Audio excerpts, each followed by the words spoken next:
امام مہدی کے بارے میں جو ہمارے ہاں تصورات ہیں ان کے موضوع پر کچھ گفتگو ہوگی۔ یہ اصل میں ایک سلسلے کی کڑی ہے۔ 12 ربیع الاول کو جو تقریر میں نے کی تھی قرآن اکیڈمی میں، ختم نبوت اور تکمیل رسالت کے موضوع پر، اس کے ایک ضمیمے کی حیثیت سے نزول مسیح کا مسئلہ زیر بحث آیا۔ اب ظاہر بات ہے کہ نزول مسیح سے پہلے رفع مسیح علیہ الصلاۃ والسلام کا مسئلہ ہے۔ چنانچہ میں نے پہلے تو ایک مفصل تقریر اس موضوع پر قرآن اکیڈمی ہی میں کی، اور پھر میرا ذہن چونکہ ادھر متوجہ ہوا کہ یہ اہم موضوع ہے، اس پر زیادہ وسیع حلقے میں بھی گفتگو ہونی چاہیے، تو 2 جمعوں میں بھی اس موضوع پر گفتگو ہوئی، بلکہ 3 جمعوں میں گفتگو ہو چکی ہے۔ بعض ضمنی مسائل وہ تھے اس مسئلے سے متعلق جن پر پچھلے جمعے میں گفتگو ہوئی۔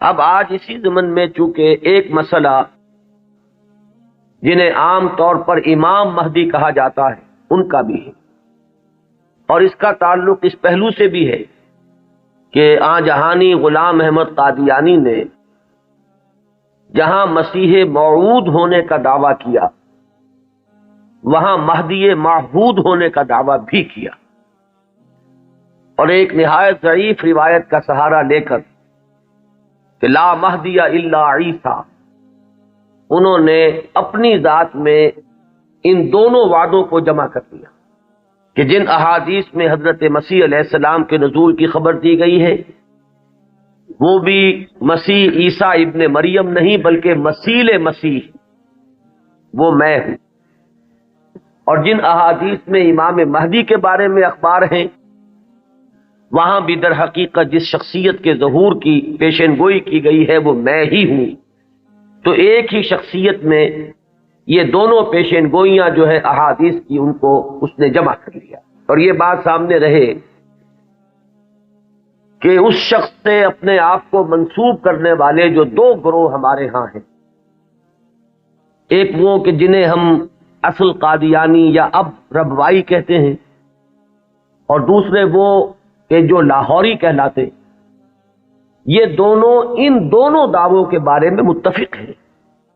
اختلاف ایک اضافی دعوے کے بارے میں، وہ اپنی زندگی کے آخری دور میں صریحاً نبوت کا دعویٰ ہے جو غلام احمد قادیانی نے کیا۔ اس دعوے کے بارے میں کچھ تعویلوں کے حوالے سے لاہوری جماعت منکر ہے کہ وہ دعویٰ ہوا ہی، یا یہ کہ اس کی تعویل ایسی کرتے ہیں کہ موقف ان کا یہ ہے کہ ہم غلام احمد کو نبی نہیں مانتے بلکہ ہم مسیح موعود اور مہدی معہود مانتے۔ تو جہاں تک ان دونوں دعووں کا تعلق ہے، ان میں یہ دونوں جماعتیں مجتمع ہیں، ان کو ان دونوں حیثیتوں سے ماننے والے یہ ہیں، صرف جو فرق ہے ان کے مابین وہ نبوت کے دعوے سے مانتے ہیں۔ اب اس مسئلے پر اس تمہید کے بعد جو بات میں کرنا چاہتا ہوں جو اہم ترین ہے وہ یہ ہے کہ امام مہدی کا جو تصور ہمارے ہاں ہے اس میں ذہنوں میں بڑا انتشار ہے، کنفیوژن ہے، اس لیے کہ 2 مہدی جمع ہو گئے۔ ایک تصور مہدی کا وہ ہے جو اہل تشیع کے ہاں ہے، اور ایک تصور مہدی کا وہ ہے جو اہل سنت کے ہاں۔ ان دونوں میں زمین و آسمان کا فرق ہے۔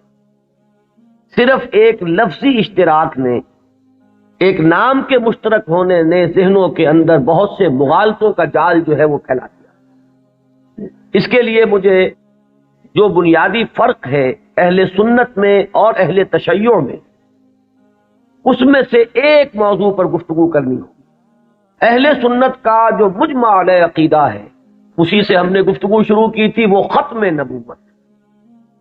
نبی اکرم صلی اللہ علیہ وسلم پر ہر نوع کی نبوت ختم ہو چکی، آپ کے بعد کوئی نبی نہیں ہے، نہ کوئی ذلی ہے، نہ بروزی ہے، نہ جزوی ہے، نہ کلی ہے، نہ صاحب شریعت ہے، نہ بغیر شریعت ہے، نہ صاحب کتاب ہے، نہ بغیر کتاب۔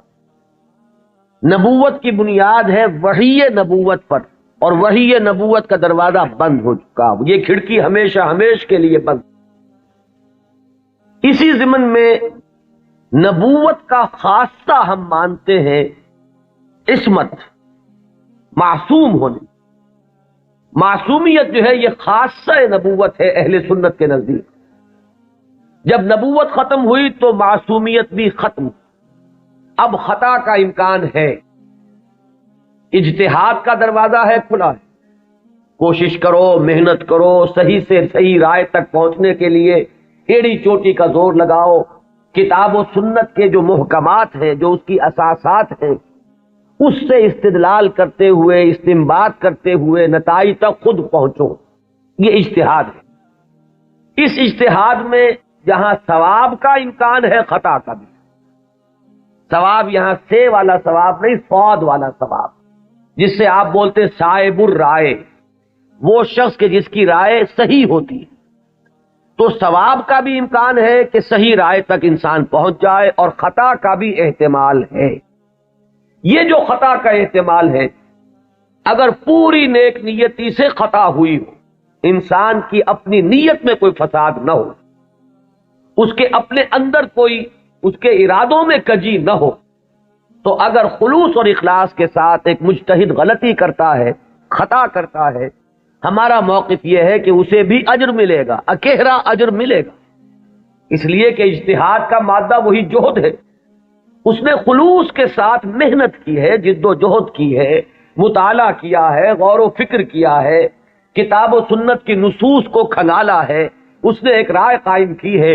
اس رائے کے قائم کرنے میں اگر وہ بربنائے طبع بشری کسی خطا کا مرتکب ہو گیا ہے تو یہ اس کے دسترس سے، اس کے اختیار کے دائرے سے باہر ہے، لہذا اسے اس کی محنت کا اجر و ثواب ضرور ملے گا.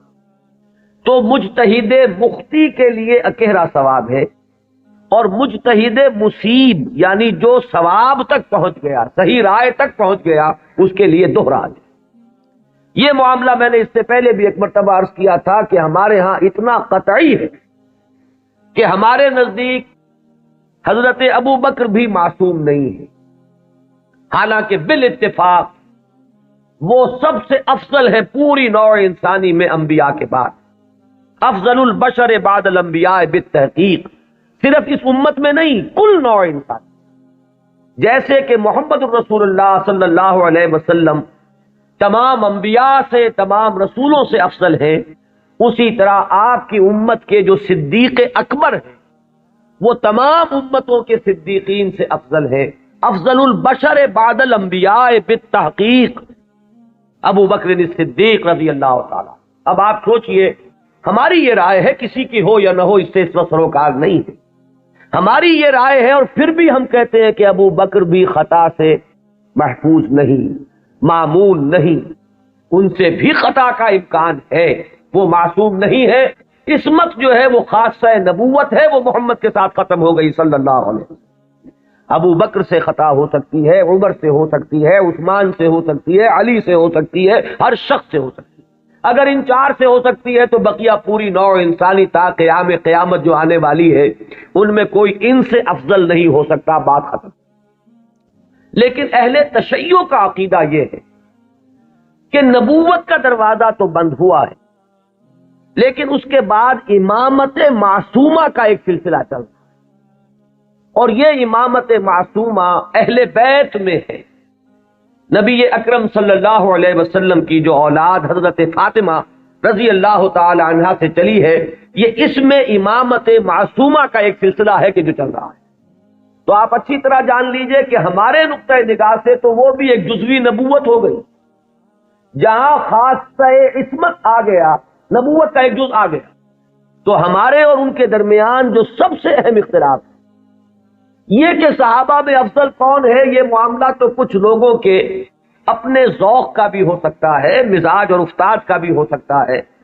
ظاہر بات ہے کہ پسند ناپسند پر تو انسان کو اختیار بھی نہیں ہو سکتا.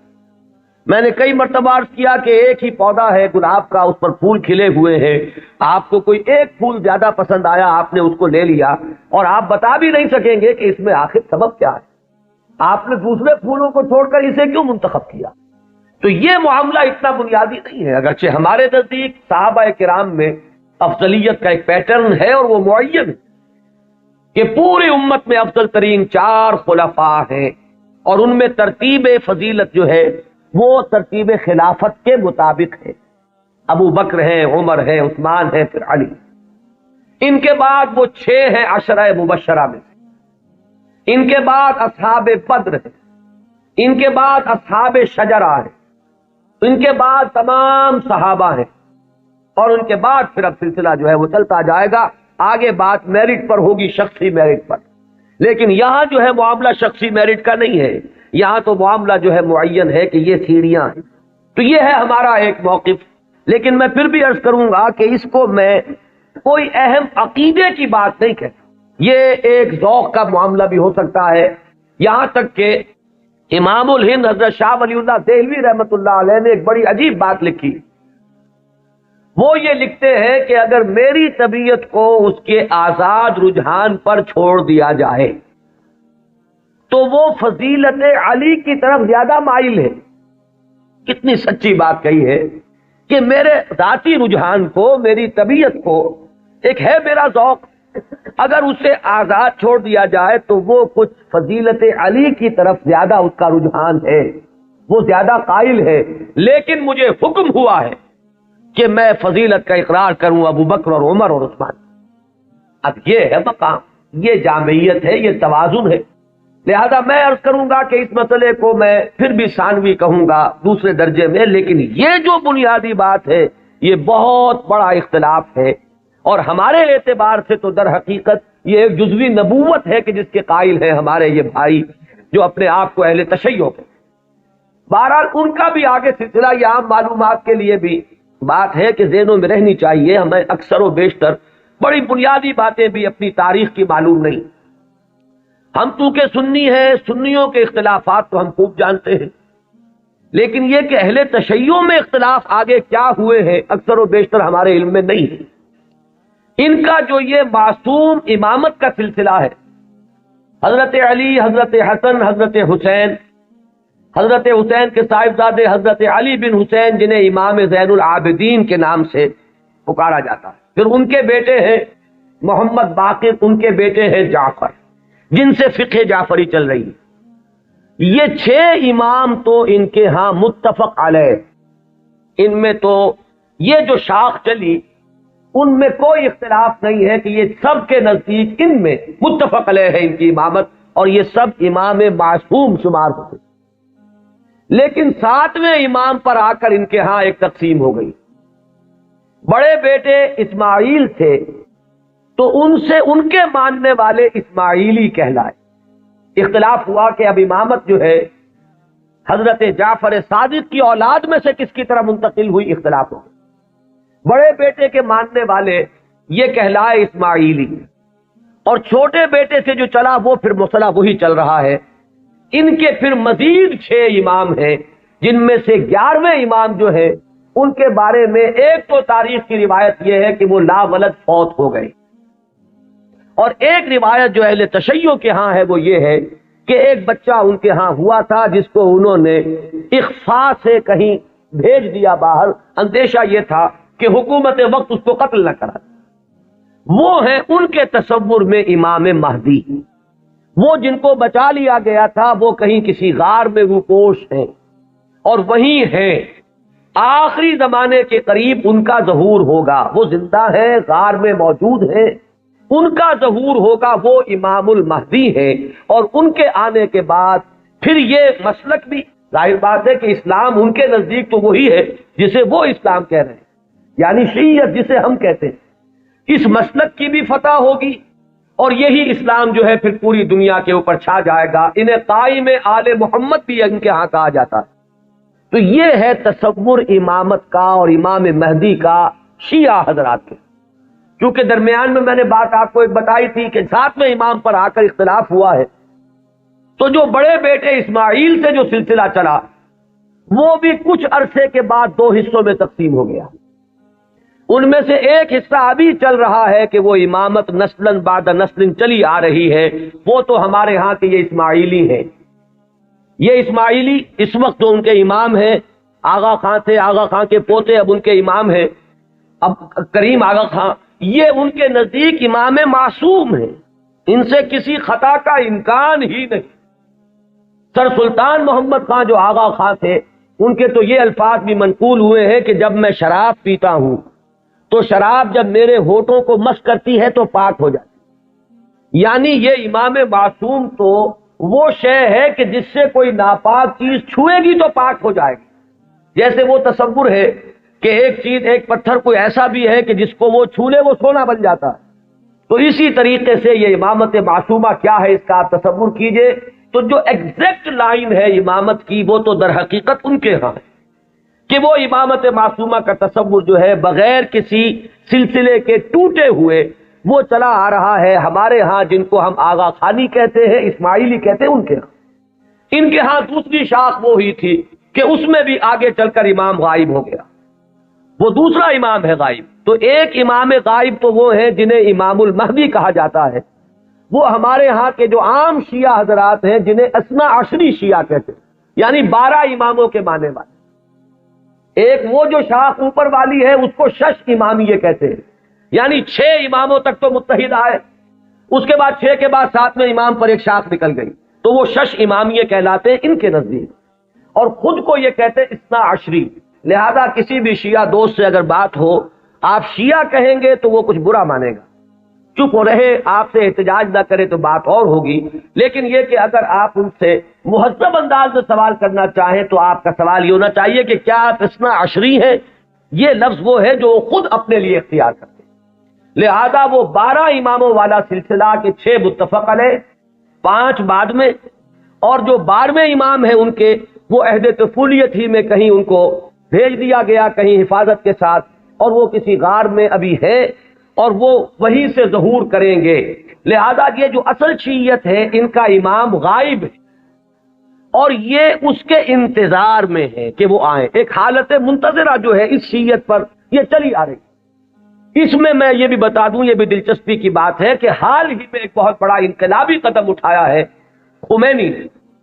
خمینی نے یہ فلسفہ پیش کیا اور اس کو قبول حاصل ہو گیا ایران میں کہ یہ جو ہم امام منتظر کے انتظار میں رہیں گے اور کچھ نہیں کریں گے تو یہ تو بہت غلط معاملہ ہے کہ آنے والا ہی آئے گا تو کچھ ہوگا، ہم تو کچھ کر نہیں سکتے۔ اس نے تو ہمارے اوپر تعطل طاری کر دیا ہے، ہم لوگ جو ہے بالکل ظالموں کے لیے اور غلط کار لوگوں کے لیے نرم چارہ بن گئے ہیں، جیسے چاہیں وہ کریں، ہم تو ہاتھ نہیں پکڑ سکتے، اس لیے کہ ہم تو منتظر ہیں کہ کوئی آنے والا آئے گا تو صورت بدلے گی۔ تو انہوں نے فلسفہ پیش کیا کہ جب تک وہ امام غائب ظاہر نہیں ہوتے، نائب امام کی حیثیت سے کوئی شخص وہ تمام اختیارات ہاتھ میں لے سکتا ہے جو اصل میں امام کے۔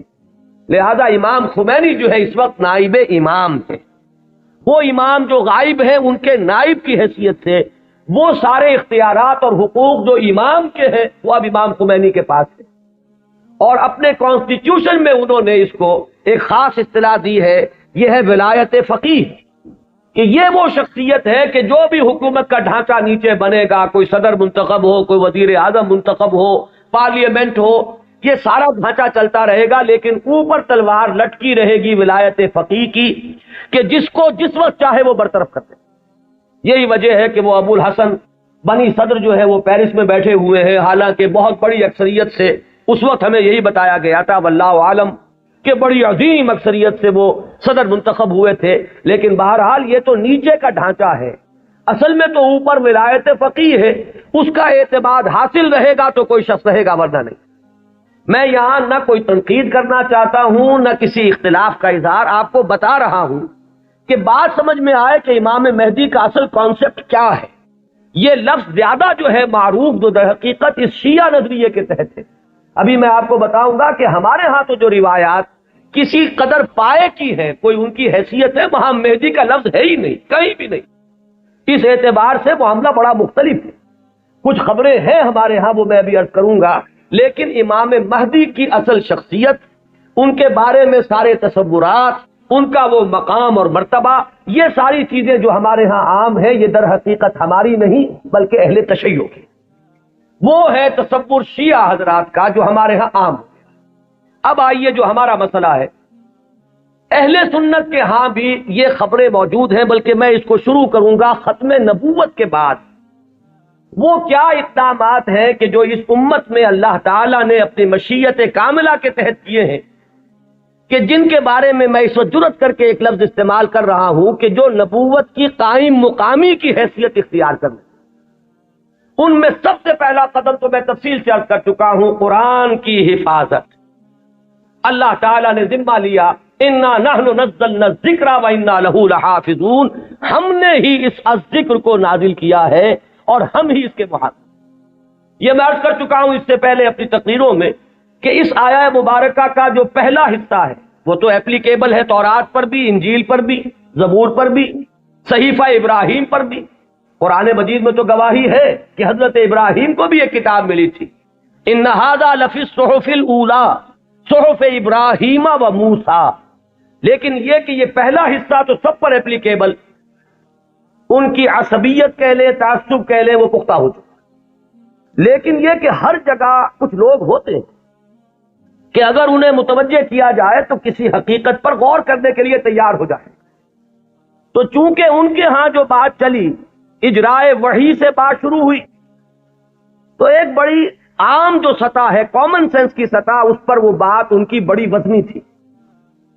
بات یہ تھی کہ جب نبوت کی اصل ضرورت ہے انسان کی ہدایت، تو انسان ختم نہیں ہوا، نبوت کیسے ختم ہو گئی؟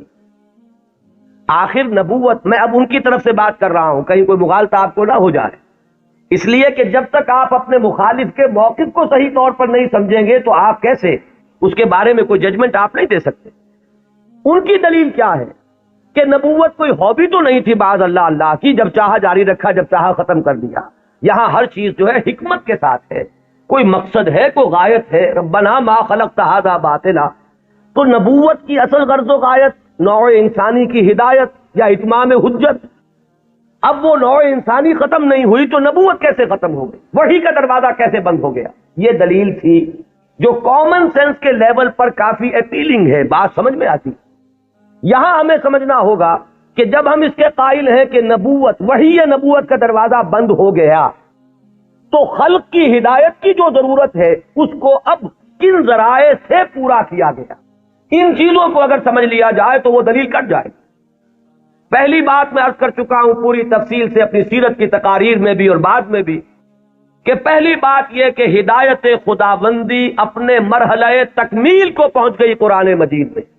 اس حقیقت کا جتنا ادراک ہوگا اور شعور کی سطح پر جتنی ریئلائزیشن ہوگی اس کی، اتنا ہی یوں سمجھیے کہ اس فتنے کا دروازہ بند ہوتا چلا جائے، کہ وہ ہدایت جو وحی کے ذریعے سے دینی مقصود تھی، وہ اپنے کلائمیکس کو، نقطہ عروج کو، اپنے نقطہ کمال کو پہنچ چکی قرآن مجید میں۔ اور دوسری بات یہ کہ اس ہدایت خداوندی کا وہ جو اب مخزن ہے، علامہ اقبال کے الفاظ میں نوع انسان را پیام آخرین حامل او رحمت للعالمین، اس کی حفاظت کا ذمہ اللہ نے لیا۔ اب یہ ایک بہت بڑا ہسٹوریکل فیکٹ ہے کہ اگرچہ ہم مانتے ہیں سابقہ کتابیں بھی اللہ کی نازل کردہ تھیں، لیکن ان کی حفاظت کا ذمہ نہیں لیا۔ کیا وجہ؟ ترجیح بلا مرجح تو ظلم قرار پائے گی، کوئی نہ کوئی بنیاد ہے ترجیح کی، کہ اس کی حفاظت کا ذمہ لیا اور ان کی حفاظت کا ذمہ نہ لیا۔ کیوں؟ اس لیے کہ یہ ہدایت کامل اور آخری ہدایت ہے۔ اگر یہ بھی گم ہو جائے تو پھر تو یا تو اس کھڑکی کو کھولیے، وہی یہ نبوت کا دروازہ پھر کھلنا چاہیے، ورنہ یہ ہے کہ اگر یہ محفوظ ہے تو پھر کوئی منطقی ضرورت اور عقلی ضرورت اس کھڑکی کے کھولنے کی نہیں۔ تو پہلا انتظام جو اللہ نے کیا ختم نبوت کے بعد، جو ایک خلا پیدا ہوا ہدایت انسانی کے سلسلے میں، اس کے لیے پہلا انتظام قرآن مجید کی حفاظت۔ اب یہ کتاب محفوظ ہے تا قیام قیامت۔ اس کے معنی میں لوگ گھپلا کر لیں، اس کے ترجموں میں تحریف ہو جائے، الہاد ہو جائے، ادھر موڑ لیں ادھر تروڑ لیں، خود بدلتے نہیں قرآن کو بدل دیتے ہیں، ہوئے کس درجہ فقیہان حرم بے توفیق۔ لیکن یہ ترجموں میں ہو سکتا ہے، تفسیروں میں ہو سکتا ہے، متن میں ممکن نہیں ہے۔ وہ ٹیکسٹ جو ہے ہمیشہ ہمیشہ کے لیے محفوظ ہے۔ پہلا انتظام یہ۔ دوسرا انتظام جو ایک ضمانت دی ہے اللہ تعالیٰ نے اور جس کی خبر دی ہمیں محمد الرسول اللہ صلی اللہ علیہ وسلم، ضامن تو اللہ ہے لیکن اس کی خبر دینے والے اللہ کے رسول ہیں۔ آپ نے فرمایا، یہ دو اعتبارات سے احادیث آتی ہیں، متفق علیہ روایت ہے، لا یزال من امتی امت قائمۃ بامر اللہ لا یضرهم من خذلهم ولا من خالفهم۔ میری امت میں ہمیشہ ایک گروہ ایسا موجود رہے گا جو امر اللہ پر پورے طور پر قائم رہے گا، جازم رہے گا۔ نہ تو کوئی شخص جو ان سے روگردانی کرے گا، علیحدگی اختیار کرے گا، چھوڑ کر جائے گا، نہ تو وہ کوئی نقصان پہنچا سکے گا اس گروہ کو، اور نہ کوئی جو کھلم کھلا مخالف ہے وہ انہیں کوئی گدن پہنچا سکے گا، اور یہ معاملہ اسی طرح رہے گا یہاں تک کہ قیامت آئے۔ یہ دوسری ضمانت ہے کہ اس امت میں ایک گروہ ہمیشہ حق پر قائم رہے گا، اس لیے کہ ہدایت کا صرف نظری اعتبار سے کتاب میں محفوظ رکھنا کافی نہیں ہے۔ اگر یہ بات ہوتی تو پھر انبیاء کے آنے کی ضرورت نہیں تھی، اللہ تعالیٰ کسی اپنے غیبی طریقے سے کتابیں نازل کر دیتے۔ کتاب کے ساتھ کوئی شخصیت جو ہے موجود رہنی چاہیے، کوئی گروہ انسانی موجود رہنا چاہیے جو اس کتاب پر قائم ہو، جو اس کتاب کا عملی نمونہ پیش کر سکے۔ لہذا دوسری ضمانت یہ دی گئی، اور اس کی مختلف روایات اور بھی آتی ہیں، لا تزال فی امتی طائفۃ قائمین علی الحق، میری امت میں لازماً ایک گروہ ہمیشہ ایسا رہے گا جو حق پر قائم رہے گا۔ ایسی جماعت سے کبھی بھی دنیا بالکل خالی نہیں ہوگی۔ یہ ضمانت میں پھر عرض کر رہا ہوں کس کی ہے؟ اللہ کی۔ یہ در حقیقت اسی ضرورت کو پوری کرنے کا اہتمام ہو رہا ہے جو ختم نبوت کے بعد جو بھی خلا پیدا ہوا ہدایت انسانی کے اعتبار سے، اس کا جو پر کیا جانا ہے وہ ان چیزوں میں۔ یہی بات آپ کو ملے گی منفی اسلوب میں بھی، یہ تو مثبت ہے۔ منفی طور پر حضور نے فرمایا کہ میری امت کبھی گمراہی پر جمع نہیں ہوگی، لا تجمع امتی علی الضلالہ۔ اگر تو کبھی ایسا ہو جائے پوری امت محمد صلی اللہ علیہ وسلم گمراہی پر جمع ہو جائے تو نفی ہو جائے گی اس قول کی کہ میری امت میں ہمیشہ ایک گروہ حق پر قائم رہے گا، قائمین علی الحق۔ تو بات ایک ہی ہے، ایک اس کا مثبت انداز ہے، اور ایک اس کا منفی پہلو ہے کہ لا تجمع امتی علی الضلالہ، میری امت کبھی بھی گمراہی پر جمع نہیں۔ اسی ضمن میں ایک تیسری جو ضمانت دی ہے وہ ضمانت وہ ہے جسے ہم مجددین امت کے نام سے جانتے ہیں۔ ایک سلسلہ مجددین ہے جس کی خبر دی گئی ہے کہ ان اللہ یبعث فی ہذہ الامہ علی راس کل مئۃ عام من یجدد لہا دینہا۔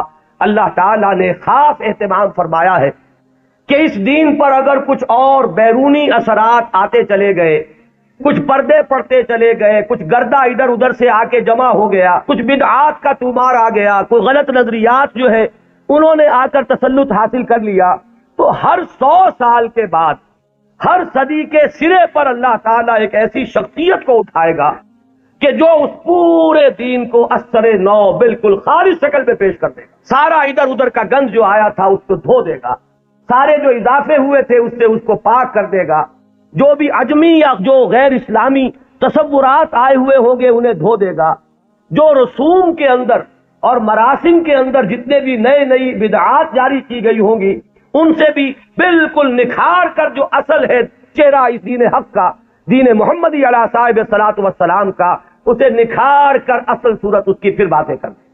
یہ ہے جنہیں ہم مجددین امت کہتے ہیں۔ اور یہ جان لیجئے کہ اس کا اگرچہ جن لوگوں کو ہم نے قرار دیا ہے کہ وہ اس امت کے مجددین ہیں، ہمارے ہاں نہ مجدد معصوم ہے۔ اب اختلاف رکھیے، یہاں پر فرق ذہن میں رکھیے۔ میں نے تو آپ کو بتایا کہ مجدد کہاں ہے، حضرت ابو بکر سے بڑھ کر تو کوئی افضل نہیں، لیکن وہ بھی معصوم نہیں ہے۔ وہ سلسلہ امامت کا کانسیپٹ بالکل جدا ہے، اس کی بنیاد جدا، اس کا تصور جدا، اس کے ساتھ جتنے بھی معاملات جو ہیں متعلق ہیں وہ سب بالکل مختلف ہیں۔ اور یہ جو سلسلہ مجددین امت ہے یہ کانسیپٹ کے اعتبار سے بنیادی طور پر مختلف ہے۔ کوئی ہمارا ہندوانہ پس منظر ہے جو اثر انداز ہو رہا ہے، کوئی مغربی تہذیب نے آ کر کوئی اپنا غازہ مل دیا ہے، ان سب کو ہٹا کر وہ دین کی اور شرع مبین کی جو اصل اور صاف صورت ہے اس کو اثر نو اجاگر کر دو۔ یہ ہے کار تجدید۔ ہم نے کوشش کی ہے، اور اس میں اختلاف ہو سکتا ہے کہ ایک گروہ جو ہے وہ کسی کو مجدد سمجھ رہا ہو، ایک گروہ کسی اور کو مجدد سمجھ رہا ہو۔ جیسے جیسے زمانہ آگے چلتا ہے ماضی کے بارے میں تو رائیں کچھ نہ کچھ ایک جیسی ہوتی چلی جاتی ہیں، لیکن یہ کہ ہم اصل لوگوں میں ہمیشہ اختلاف ہے۔ گروہ رہیں گے وہ سمجھیں گے کہ شاید یہ مجدد ہیں، ان کی خدمات ایسی ہیں کہ دین کی اصل شکل کو انہوں نے واضح کیا ہے، اور اوہام اور رسومات کا جو اس کے اوپر طومار آ گیا تھا اس سے انہوں نے پاک کیا ہے۔ تو کوئی کسی کو مجدد مان لے، کوئی کسی کو مجدد مان لے، یہ کوئی عقیدے کا مسئلہ نہیں، کسی کے مجدد ماننے سے کوئی فرق واقع نہیں ہوتا۔ چنانچہ اس صدی میں 14ویں صدی میں یہ معاملہ دیکھیے کہ اگرچہ امت تو ہے، کہاں آپ چلے جائیے انڈونیشیا اور ملائیشیا سے موریتانیہ تک، میں نے کئی مرتبہ عرض کیا یہ تو سالڈ علاقہ ہے نا امت مسلمہ کا۔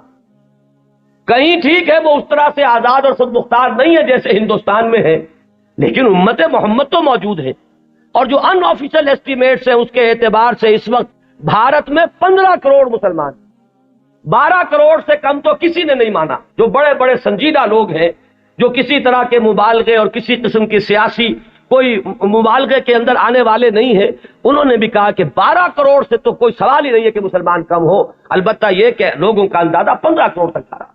تو امت وہاں سے وہاں تک پھیلی ہوئی ہے۔ اب ان میں کتنے مجددین پیدا ہوئے ہوں گے، کتنے خادمین دین پیدا ہوئے ہوں گے، کتنے لوگوں نے محنتیں کی ہوں گی۔ ایک ہی وقت میں وہاں حسن بننا ہے مصر میں، یہاں مولانا مودودی بھی ہیں، یہاں مولانا الیاس صاحب بھی ہیں، یہاں مولانا اشرف علی تھانوی بھی ہیں، یہاں مولانا رشید احمد گنگوہی بھی ہیں، اور بھی بہت سے لوگ ہیں جن کے بارے میں کسی کو کسی کے بارے میں، کسی کو کسی کے بارے میں خیال ہو سکتا ہے۔ یہ تو در حقیقت فیصلہ ہوا کرتا ہے 2-3 صدیوں کے بعد، پھر جا کر زیادہ انسان آبجیکٹیولی اندازہ کر سکتا ہے کہ کس کی کیا کنٹریبیوشن ہے۔ وہ وقتی قسم کے جو تصورات ہوتے ہیں، کچھ عصبیتیں ہوتی ہیں، کچھ تعصبات ہوتے ہیں، کچھ گروہی قسم کے اثرات ذہنوں پر ہوتے ہیں، تو وقتی طور پر تو فیصلہ کرنا بہت مشکل ہوتا ہے، یہ بعد میں آتا۔ یہی وجہ ہے کہ ابتدائی مجددین کے بارے میں تو ہمارے ہاں تقریباً کنسنسس ہے، اتفاق رائے ہے کہ فلاں مجدد فلاں مجدد فلاں مجدد فلاں مجدد۔ آگے چل کر تو اختلاف ہو جائے گا۔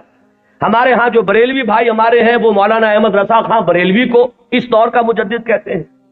دیوبندی حضرات میں بھی میں نے 2 گروہ پائے ہیں، ایک وہ جو مولانا رشید احمد گنگوہی کو اس صدی کا مجدد سمجھتے ہیں، اور ایک جو مولانا اشرف علی تھانوی کو اس صدی کا مجدد سمجھتے ہیں۔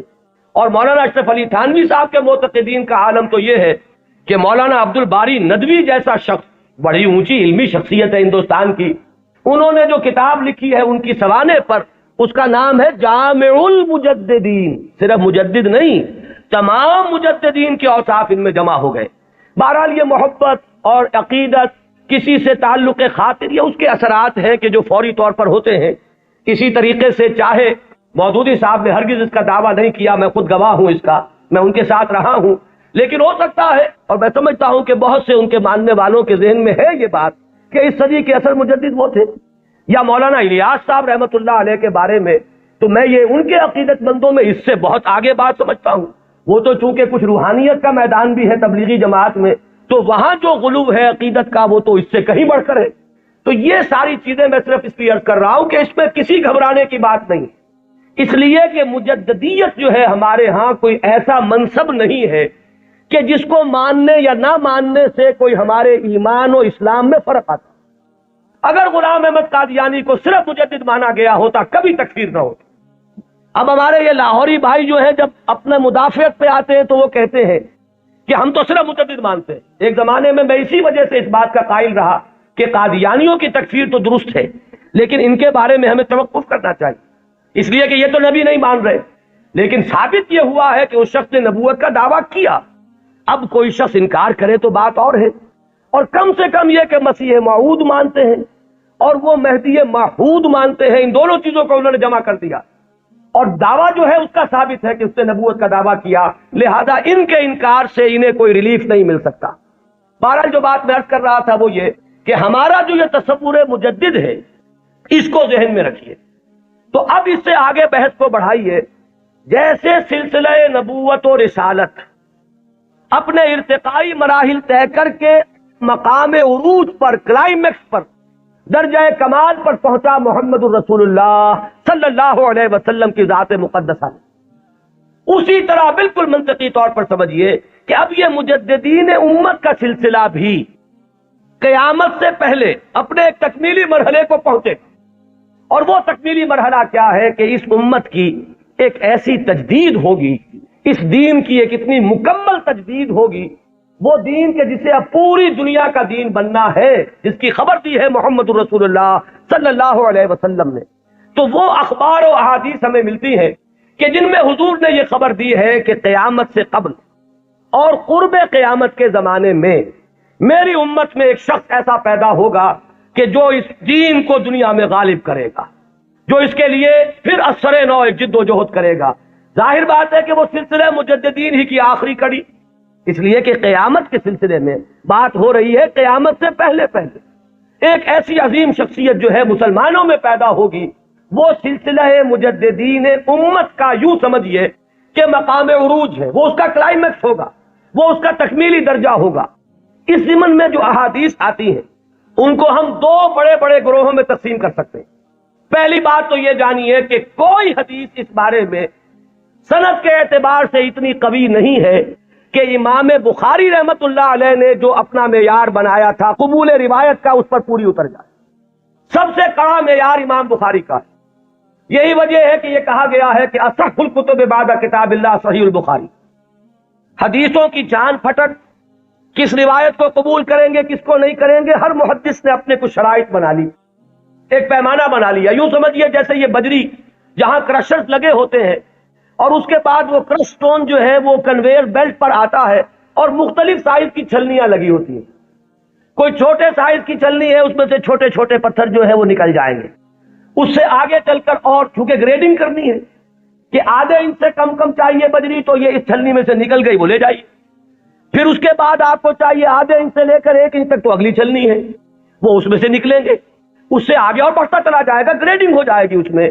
تو محدثین نے گریڈنگ قائم کی ہے اپنے معیار پہ، اور ٹاپ کا معیار جو ہے سب سے باریک چھلنی جو لگائی ہے وہ ہے در حقیقت امام بخاری رحمت اللہ علیہ کی۔ لہذا اس معیار پر جو حدیث آ گئی تو ہم یہ کہتے ہیں کہ اب سند کے اعتبار سے تو کلام نہیں، وہ جو معاملہ ہے تو اس سطح پر کوئی حدیث بھی نہ مہدی کے نام کے ساتھ نہ بغیر نام کے، ہمارے ہاں صحیح بخاری میں کوئی روایت موجود نہیں ہے اس ضمن میں۔ یہ تو پہلی بات ہے جسے نوٹ کر لیجیے، یعنی سند کے اعتبار سے ٹاپ کے درجے پر تو کوئی حدیث۔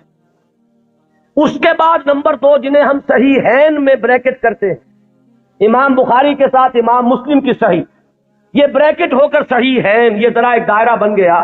امام مسلم کے شرائط بھی تقریباً وہی ہیں اگرچہ تھوڑے سے کم۔ اس پر ایک روایت آئی صرف، اور اس روایت میں کہیں مہدی کا نام نہیں، صرف اتنی خبر ہے کہ آخری زمانے میں قیامت سے قبل اللہ تعالیٰ ایک ایسی شخصیت کو ظاہر کرے گا، اور خاص طور پر اس کا جو ذکر ہے وہ یہ ہے کہ اس وقت زمانے میں اتنی خوشحالی ہو جائے گی، مسلمانوں کے ہاں اتنی دولت جمع ہوگی کہ وہ لپیں بھر بھر کر لوگوں کو تقسیم کرے گا اور دولت ختم نہیں ہوگی۔ یہ ایک عمومی خوشحالی کا، جیسے خلافت راشدہ کے بارے میں ہم کہتے ہیں کہ لوگ اپنی زکوٰۃ اور صدقات لے کر گھومتے تھے اور کوئی لینے والا نہیں تھا، تو اسی طرح کی برکات کا کوئی ظہور ہونے والا ہے، صرف اس کی خبر دی ہے حضور نے، اور وہ ایک عظیم شخصیت کے ذریعے سے ہوگا۔ اس میں کسی کا ذکر نہیں ہے، نام کیا ہوگا، اس کے والد کا نام کیا ہوگا، وہ کس قبیلے سے ہوگا، وہ کس نسل سے ہوگا، کسی کا کوئی ذکر۔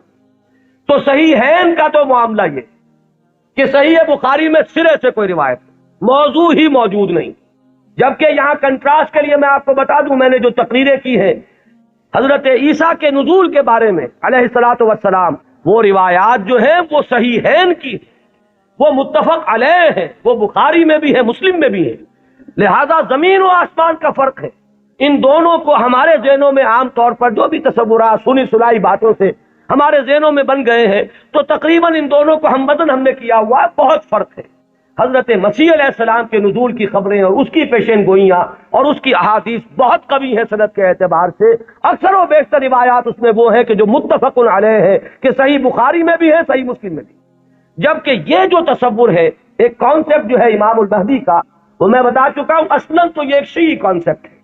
وہ سارے تصورات جو اس کے ساتھ ہیں وہ اہل تشیع کے، لیکن ہمارے ہاں اگر کوئی تصور ہے تو وہ تصور اول تو سند کے اعتبار سے اتنا قوی ہے ہی نہیں کہ شرائط بخاری پر پورا اترے، وہ تو بات نیچے آ گئی۔ اس سے نیچے جو روایت ملی صحیحین میں صرف ایک امام مسلم لائے ہیں، اور اس میں نہ کسی نام کا ذکر ہے، نہ تفصیلات ہیں، نہ کسی نسل کا ذکر ہے، کس قبیلے سے ہوگا، بس ایک عظیم شخصیت کا ظہور ہوگا۔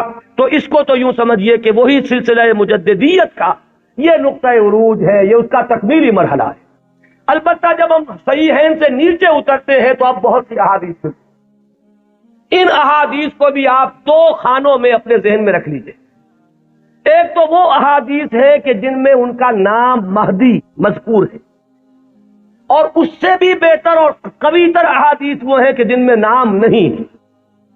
پھر ان میں ایک اور فرق ہے، کہیں تو یہ بتایا گیا کہ وہ خاندان فاطمہ سے ہوگا رضی اللہ تعالی عنہا، میری عطرت سے، اہل بیت سے، من ولد فاطمہ کے الفاظ بھی بعض روایات میں، بعض روایات وہ ہیں کہ جن میں فرمایا گیا ہے کہ بنو عباس میں سے ہوگا، بعض روایات میں یہ کہ قرشی ہوگا، بعض روایات میں نام ایک اور بھی آیا حارث نام ہوگا، بعض روایات میں نام آیا ہے کہ اس کا نام میرا ہی ہوگا محمد صلی اللہ علیہ وسلم۔ ہم یہ ان کے اعتبار سے، آنے والے کے نام کے اعتبار سے نہیں کہہ رہے، صلی اللہ علیہ وسلم ہم نے حضور کے نام کی مناسبت سے کہا۔ تو میرا نام ہوگا، اس کے والد کا نام بھی میرے ہی والد کے نام پر ہوگا، یعنی وہ بھی محمد ابن عبداللہ ہوگا۔ اور یہاں میں آپ کو ایک بات بتا دوں کہ یہ جو ابھی 2 سال قبل یا شاید اب تیسرا سال ہے، جو حادثہ ہوا تھا حرمین میں اور مسجد الحرام پر کچھ لوگوں نے قبضہ کیا تھا، مقابلہ ہوا، میں اس کی تفصیل میں نہیں جانا چاہتا کہ اس کے اسباب کیا تھے اور کیا ان لوگوں کا اصل موقف تھا اور وہ کیا کرنا چاہتے تھے، لیکن وہاں بھی ایک شخص نے اپنے مہدی ہونے کا اعلان کیا اور وہ محمد ابن عبداللہ ہی، اس کا نام بھی محمد اور اس کے والد کا نام بھی عبداللہ، قحطانی ہے وہ، اور وہ عرب تو ہے، لیکن یہ کہ بہرحال اب جو بھی ان کے بارے میں معلوم نہیں ہے کہ آیا جو لوگ موقع پر قتل ہو گئے وہاں ان میں وہ ہے یا نہیں، پھر یہ کہ جو لوگ بعد میں پکڑ کر قتل کیے گئے ہیں سزا کے طور پر ان میں وہ ہے یا نہیں، کچھ پتہ نہیں۔ جو ان کا سب سے بڑا سرغنہ تھا اس کو تو بہرحال قتل کر دیا گیا ہے، لیکن جو اصل سرغنہ تھا وہ نہیں ہے، جس نے کہ دعویٰ کیا تھا کہ یہ مہدی ہے، جن کے بارے میں لوگوں نے کہا کہ ان سے بیعت کرو یہ مہدی ہے۔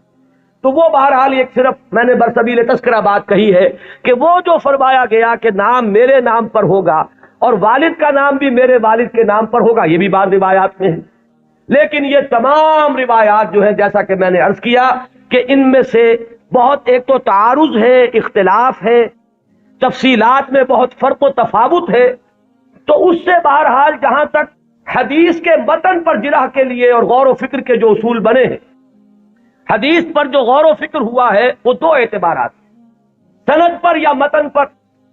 سند میں تو ہم یہ دیکھیں گے کس نے کس سے سنا، کس نے کس سے سنا، اس نے کس سے سنا، اس نے کس سے سنا، یہ چین متصل ہے یا کہیں ٹوٹتی ہے، 2 کڑیاں آپس میں ملی ہوئی ہے کہ نہیں۔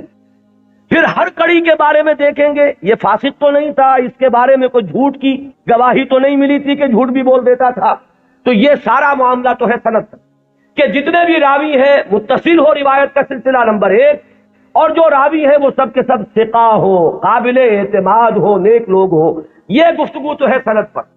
جو محدثین نے اکثر و بیشتر کام اسی پر کیا ہے، وہ متن پر زیادہ زور نہیں دیتے، وہ تو سند دیکھتے ہیں۔ بات آ رہی ہے کس سلسلے، ایک ہوتا ہے کسی حدیث کے مضمون پر غور کر کے اور پھر یہ دیکھا جائے کہ اس میں کیا ہے، کوئی چیز ایسی تو نہیں جو خلاف عقل ہو، کوئی چیز ایسی تو نہیں جو کتاب و سنت کی دوسری منصوص چیزوں کے خلاف، بالکل واضح طور پر کوئی چیز مخالفت کر رہی ہو قرآن اور حدیث کی۔ اور اسی میں ایک اصول یہ بھی تھا کہ ہمارے ہاں جو اختلافات ہوئے ہیں بعد میں سیاسی، اور اس کی وجہ سے گروہ بندیاں ہوئی ہیں، تو کچھ حدیثیں یا کچھ روایتیں جو بنائی گئی اس دور میں، ان میں کچھ نام داخل کر دیے گئے۔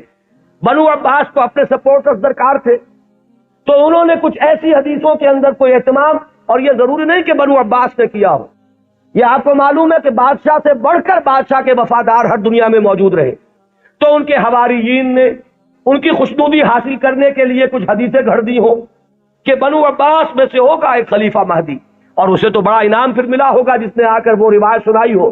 تو یہ ہوتے ہیں وہ محرکات جو وقتی طور پر اختلافات کی بنیاد پر جو روایتیں گھڑی گئی ہیں ان میں چھان پھٹک کرتے ہیں ان اصولوں پر۔ چنانچہ یہاں تک روایت کے الفاظ ملتے ہیں کہ وہ جو مہدی جب آئے گا تو اس کے جھنڈے کالے رنگ کے ہوں گے اور وہ خراسان سے آئے گا۔ اب ابو مسلم خراسانی آیا تھا جس نے بنو امیہ کی حکومت کا تختہ الٹا اور بنو عباس کی حکومت قائم کی۔ ظاہر بات ہے کہ یہ روایت خود بول رہی ہے کہ یہ بنو عباس کے خوشامدیوں نے بنو عباس کو خوش کرنے کے لیے یہ کوئی روایت گھڑی ہے، اور چونکہ یہ درجہ ثالث درجہ چہارم کی روایات ہیں لہذا ہمیں ان کے متن پر گفتگو کرنے کا حق حاصل ہے۔ صحیح ہے ان کی روایات کا معاملہ مختلف ہو جائے گا، سند کے اعتبار سے اتنی پختہ روایات جو ہے تو ہمیں سوچنا پڑے گا، توقف کرنا پڑے گا کہ ہماری عقل ٹھوکر کھا سکتی ہے، آخر ہمارا بھی تو، ہماری منطق بھی تو ٹیڑھی ہو سکتی ہے، وہاں ہمیں رکنا ہوگا۔ لیکن جہاں معاملہ روایت کے اعتبار سے اتنا پختہ نہیں ہے تو ظاہر بات ہے کہ وہاں متن پر گفتگو ہوگی۔ تو اکثر و بیشتر روایات تو اسی نوعیت کی ہیں کہ کہیں، چونکہ آپ کو معلوم ہوگا یہ ہماری تاریخ کا ایک عجیب واقعہ ہے، بنو امیہ کی حکومت کا تختہ الٹا بنو عباس نے، لیکن بنو عباس نے اس کے لیے جو مسلمانوں کو اپنے گرد جمع کرنے کے لیے نعرہ بلند کیا وہ تو تھا خاندان بنی ہاشم اور بنی فاطمہ، آل رسول، ان کا نعرہ لگایا۔ اور جب انہیں حکومت مل گئی تو سب سے بڑھ کر تشدد جنہوں نے کیا ہے آل فاطمہ پر، وہ یہی بنی عباس تھے۔ سیاست کے یہ کرشمے دیکھنے میں آتے ہیں، میری گناہ گار آنکھوں نے بھی ایک کرشمہ دیکھا ہے، وہ میں آپ کو سنا دوں۔ سعودی عرب کا اختلاف جب ہوا تھا مصر سے، تو اس کا نقشہ میرے نگاہوں کے سامنے سن 62 میں پہلی مرتبہ میں نے حج کیا، اور اسی سن میں یہ رابطہ عالم اسلامی کی تاسیس ہوئی۔ مولانا مودودی بھی گئے تھے اس میں شرکت کے لیے، مولانا داؤد غزنوی بھی گئے تھے، میں تو گیا تھا والدین کے ہمراہ حج کے لیے۔ وہاں مولانا داؤد غزنوی نے یہ کہا کہ تم میرے سیکریٹری بن جاؤ، کیونکہ ہر مندوب جو آیا اس کے ساتھ کوئی سیکریٹری بھی ہے۔ تو مجھے اور کیا چاہیے تھا، اندھا کیا چاہے دو آنکھیں، کہ میں اس پورے اجلاس کو ان کے سیکریٹری کی حیثیت سے اٹینڈ کر سکوں۔ تو میں نے وہ پورا نقشہ دیکھا۔ اس وقت صورت کیا تھی، اللہ تعالیٰ مغفرت فرمائے، شاہ سعود جو بڑے بھائی تھے شاہ فیصل کے بھی، اور جو شاہ خالد ہیں ان کے، شاہ سعود اس وقت یوں سمجھیے کہ جو تقریر کی ہے ناصر کے خلاف اور مصر کے خلاف، اس سے زیادہ زہر میں بجھی ہوئی تقریر کوئی نہیں ہو سکتی۔ جملے مجھے ابھی تک یاد ہیں، نحن فداء الاسلام بارواحنا واجسادنا وهم اعداء اللہ واعداء الدین واعداء الرسول۔ ہم تو اسلام کے فدائی ہیں، اپنی ارواح سے بھی، اپنے اجساد سے بھی، ہر چیز اپنی اسلام پر فدا کرنے کو تیار، اور یہ جو ہے اللہ کے دشمن، اللہ کے رسول کے دشمن، اللہ کے دین کے دشمن۔ یہ انداز تھا۔ وہ کہیں تصویر اس زمانے میں چھپ گئی تھی، ظاہر بات ہے کہ مصر تو اس طرح کا آزاد ملک ہے جیسے ہمارا معاشرہ بھی ہے، یہاں سوشلسٹ بھی ہیں، ملحد بھی ہیں، وہاں بھی ہے۔ تو کسی ملحد رسالے میں یہ پولیگیمی پر ایک کارٹون چھپ گیا تھا، ایک مرغا درمیان میں ہے اور چاروں طرف 9 مرغیاں، اور یہ کارٹون جو ہے وہ منسوخ کیا تھا، یہ ہے یعنی اشارہ کیا جا رہا تھا توہین آمیز انداز میں نبی اکرم صلی اللہ علیہ وسلم۔ اس کارٹون کا ذکر انہوں نے کیا، یہ کر رہے ہیں وہ مصر میں، اور ظاہر بات ہے یہ ایسی چیز ہے کہ ہر مسلمان کا خون جو ہے کھول اٹھے گا اس کے تصور سے۔ لیکن یہ کہ پھر آپ سوچئے ہوا کیا، یہ جو اختلاف تھا مصر کا اور سعودی عرب کا، اب اختلاف ہوا 2 بھائیوں کا۔ شاہ فیصل نے جو اس وقت ولی عہد تھے تختہ الٹا، حکومت پر قبضہ کیا، وہی شاہ سعود اب جا کر بیٹھے ناصر کی گود میں، جن کی وہ تقریر تھی، انہیں پناہ ملی ہے تو ناصر کے ہاں ملی ہے۔ کشمکش تو سعودی عرب کی اور مصر کی تھی، شخصیات در حقیقت اس میں آ جایا کرتی ہیں وقتی طور پر۔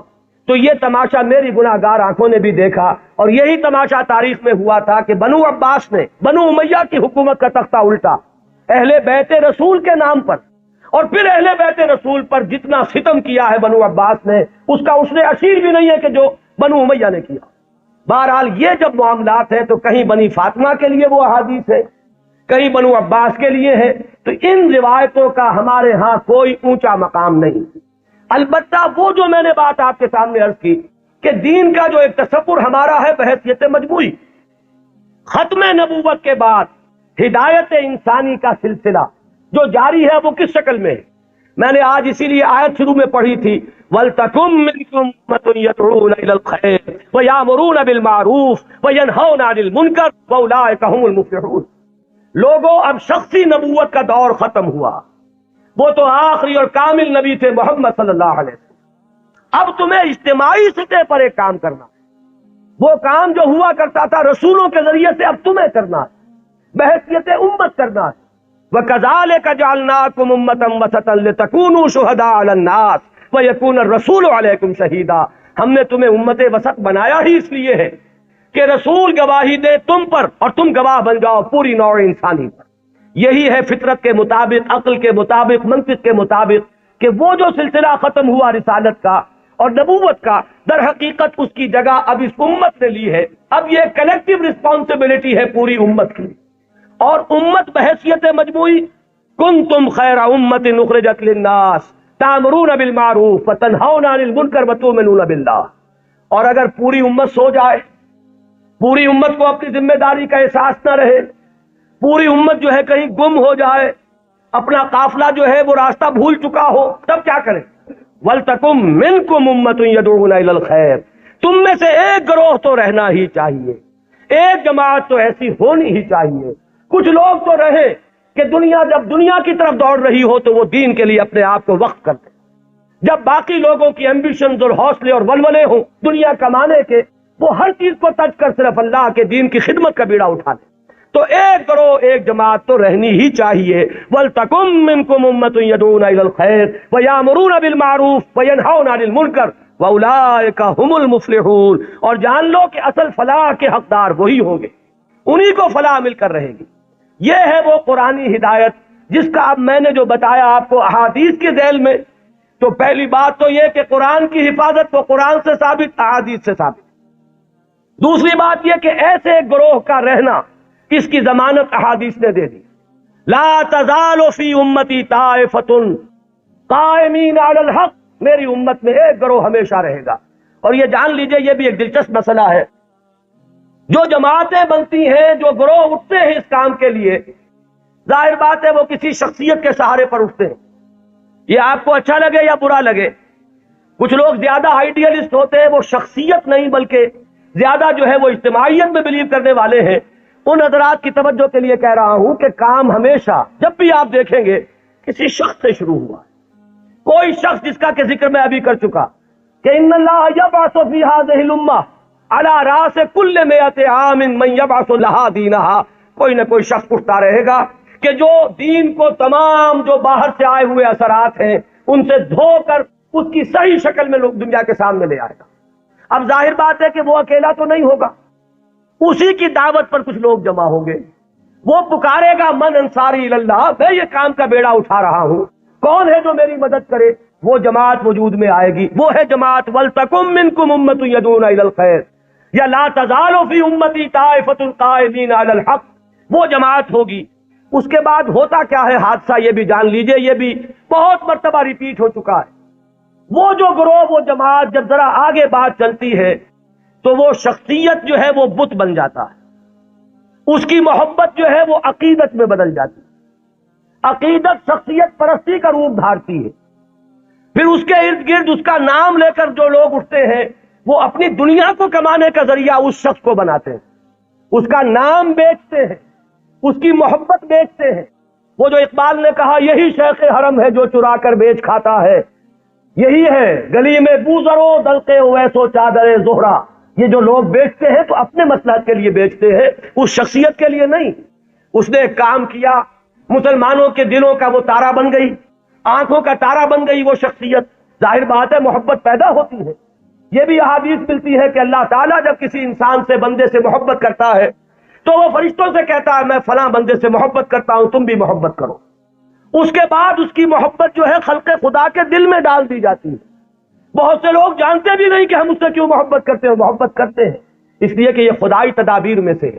اب اس محبت کو کچھ لوگ ایکسپلائٹ کرنے والے آتے ہیں جو اپنی دنیا بناتے ہیں اس محبت کو بیچ کر، اس کے حوالے سے، اس کے ذریعے سے معلوم ہوا کہ اب وہ جماعت جو ایک دور میں کھڑی ہوئی تھی دین کی تجدید کے لیے، وہ خود ایک فرقہ بن کر اور ایک فتنہ بن کر ایک گمراہی کا ذریعہ بن جاتا، پھر اٹھاتا ہے اللہ کسی اور کو، اس لیے کہ سلسلہ تو چلنا ہے، نبوت ختم ہو چکی ہے، دین کی ہدایت کے اس پورے سلسلے کو تو برقرار رکھنا ہے تا قیام قیامت۔ پھر اللہ کا کوئی بندہ اٹھتا ہے، پھر وہ نعرہ لگاتا ہے، پھر کچھ لوگ جمع ہوتے ہیں، کچھ عرصے تک وہ جماعت رہتے ہیں، پھر وہ جماعت بھی پھر وہ گلتی ہے اور سڑتی ہے، اور اس کے اندر پھر وہی فرقے بندی پیدا ہوتی ہے، وہ ایک فرقے کا روپ دھار لیتی ہے، اور اس میں پھر شخصیتیں جو ہے بت بن کر پجنے لگتی ہیں، پھر اللہ کسی کو اٹھاتا ہے۔ یہی پروسیس ہے جو عقلاً ممکن ہے، یہی پروسیس ہے جو منطقی طور پر ممکن ہے، اور یہی ہم تاریخ میں دیکھ رہے ہیں کہ ہر گروہ جو ہے وہ اٹھا ہے اور وہ تجدید دین اور خدمت دین کے داعیے سے اٹھا، اور انہوں نے کام کیا، اس میں کوئی شک نہیں۔ ایک وقت میں دین کی صحیح تصویر لوگوں کے سامنے رکھی، وہ خدمتیں کر کے چلے گئے، بعد میں ان کے نام پجنے لگے اور وہ پھر عقیدے بن گئے۔ آج ہمارے ہاں جو مزاروں کی پرستش ہو رہی ہے تو یہی تو ہے، جنہوں نے فاقوں پر فاقے کاٹے تھے، جن کے فاقے ضرب المثل ہیں، آج ان کی قبروں کے طفیل جو ہے عیاشیاں ہو رہی ہیں. آج لوگ جو ہیں انہوں نے اپنی دنیا کمانے کا ذریعہ اس کو بنایا ہوا ہے. تو یہ وہی پروسیس ہے جو بہت زیادہ میگنیفائڈ فارم میں اور بڑی گھناؤنی صورت میں ہمارے سامنے موجود ہے. ہوتا یہی ہے. تو فرمایا کہ ایسا ہوتا رہے گا، قافلہ چلتا رہے گا. قرآن ہے، یہ قلعہ تو گڑا ہوا ہے، اس میں تو کہیں ادھر سے ادھر ہونے کا سوال ہی نہیں. یہ تو قائم و دائم ہے، اس کی حفاظت کا ذمہ لیا. اس کے بعد ایک امت ایک گروہ بھی موجود رہے گی، اس کی بھی ضمانت ہے. اور ظاہر بات ہے کہ امت یا گروہ، اما یا امو کہتے کسے؟ ایک امام ہوتا ہے جس کے پیچھے نماز ادا کرتے ہیں باجماعت، وہ امام ہے. اور امت کا لفظ بنا امام سے، اما یا امو سے لفظ امت بنا. یہ جو شخص اٹھے گا، اس کے جو ساتھی ہوں گے، آبان و انصار ہوں گے، جو مددگار ہوں گے، یہ جماعت بنیں گے. اور اس کے بعد جب یہ جماعت جو ہے، جب یہ زوال سے دو چار ہوگی، جب اس کے اندر فساد رونما ہو جائے گا، پھر وہ پروسیس اثر نو ہوگا. یہ چلتا رہے گا تا کہ قرب قیامت میں ایک عظیم شخصیت کا ظہور ہوگا. وہ اسی سلسلہ مجددین کی آخری کڑی ہوگا. وہ دین کی تجدید کرے گا. اس کے ساتھ مسلمان جمع ہو جائیں گے، متقین ہوں گے، صالحین ہوں گے، مخلصین ہوں گے. جہاد ہوگا، اعداء اللہ اعداء الدین کے ساتھ مقابلے ہوں گے. اور ان میں سر فہرست ہے یہود، اور یہود ہی کے ساتھ جب آخری مارکا ہو رہا ہوگا اور وہاں مسلمانوں کے قدم جو ہے وہ کمزور پڑ رہے ہوں گے، اس وقت وہ حضرت مسیح کا نزول ہوگا. اور وہ دجال اکبر جو یہود کا اس وقت سب سے بڑا لیڈر ہوگا، اسے بھی قتل کریں گے اور یہودیوں کا قلع کما کریں گے. یہ دونوں جو واقعات ہیں جمع ہو جاتے ہیں. نزول عیسیٰ علیہ السلام کا معاملہ بھی اور اس عظیم شخصیت کا معاملہ بھی. ہم یقین سے نہیں کہہ سکتے ان کا نام کیا ہوگا. یہ ساری خبریں فلاں قبیلے سے، فلاں خاندان سے، یہ اس سند کو نہیں پہنچی ہوئی ہے کہ میں یا آپ کوئی رائے اس کی بنا پر حتمی طور پر قائم کر لیں. حتمی بات ایک ہی ہے کہ آخری زمانے میں اس امت میں ایک مجدد پیدا ہوگا، عظیم مجدد. اور وہ اس دین کی تجدید اس سطح پر کرے گا کہ جس کے بعد اس دین کا غلبہ پوری دنیا میں ممکن ہو جائے گا. یہ ہے اصل میں ہمارا تصور اہل سنت کا. آپ انہیں امام مہدی کہیں یا نہ کہیں، نام اختیار کریں یا نہ کریں، بہرحال یہ تصور ہمارے ہاں موجود ہے. البتہ اس کو بنیادی طور پر ڈیفرینشیٹ کیجئے اپنے ذہن میں. جو شیعہ حضرات کا تصور امام مہدی ہے، اس میں اور اس میں کوئی چیز مشترک نہیں، زمین و آسمان کا فرق ہے. اقول قولی ھذا واستغفر اللہ.